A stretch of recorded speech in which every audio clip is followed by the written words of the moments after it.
Hello everyone, welcome to lucky foodies. Today వీడియోలో మీకు పప్పుచారు ఎలా చేసుకోవాలో చూపిస్తాను.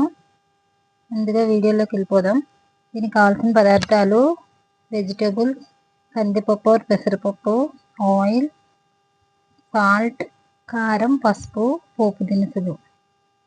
ఓకే అండి, కందిపప్పు పెసరపప్పును ముందుగా ఒక 10 to 15 మినిట్స్ నానబెట్టి శుభ్రంగా కడిగి నానబెట్టి 4 to 5 విజిల్స్ వచ్చే వరకు కుక్ చేసుకోండి. ఇలా కుక్ అయిన పప్పులో మనం ముందుగా కట్ చేసి పెట్టుకున్న వెజిటేబుల్స్ని యాడ్ చేసుకొని బాగా కలుపుకొని దానికి తగినంత వాటర్ యాడ్ చేసుకొని ఒక 15 to 20 మినిట్స్ ఈ వెజిటేబుల్స్ పప్పుతో కుక్ అయ్యేలాగా బాయిల్ చేసుకోండి.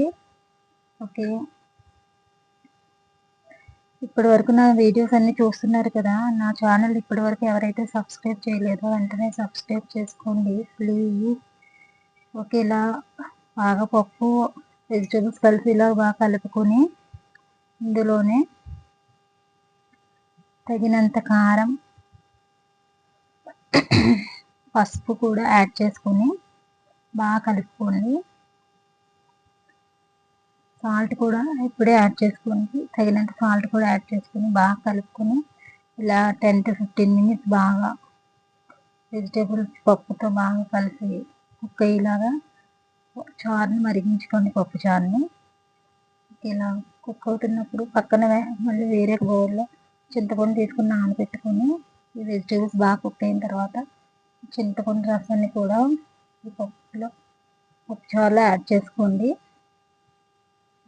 ఇలా చింతపండు రసంతో కూడా ఒక 10 to 15 మినిట్స్ చారు బాగా మరిగితే పప్పు చారు ఇంకా టేస్టీగా ఉంటుంది.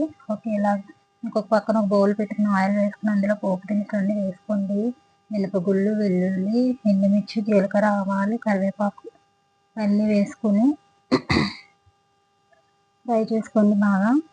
పోపు అంతా తర్వాత అందులో పక్కన మరుగుతున్న పప్పుచారుని తీసుకొచ్చి యాడ్ చేయండి.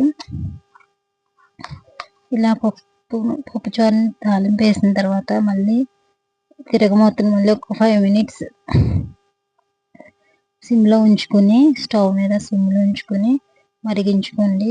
చాలా టేస్టీగా ఉండే పప్పుచారు రెడీ అయిపోయింది. వీటితో పాటు ఈ పప్పుచారుతో పాటు అప్పడాలు, వడియాలు కూడా ఉంటే ఇంకా ఎంతో బాగుంటుంది లంచ్. ఓకే అండి, ఈ వీడియో కనుక మీకు కూడా నచ్చినట్లయితే లైక్ చేయండి, షేర్ చేయండి, నా ఛానల్ని సబ్స్క్రైబ్ చేసుకోండి. Bye bye.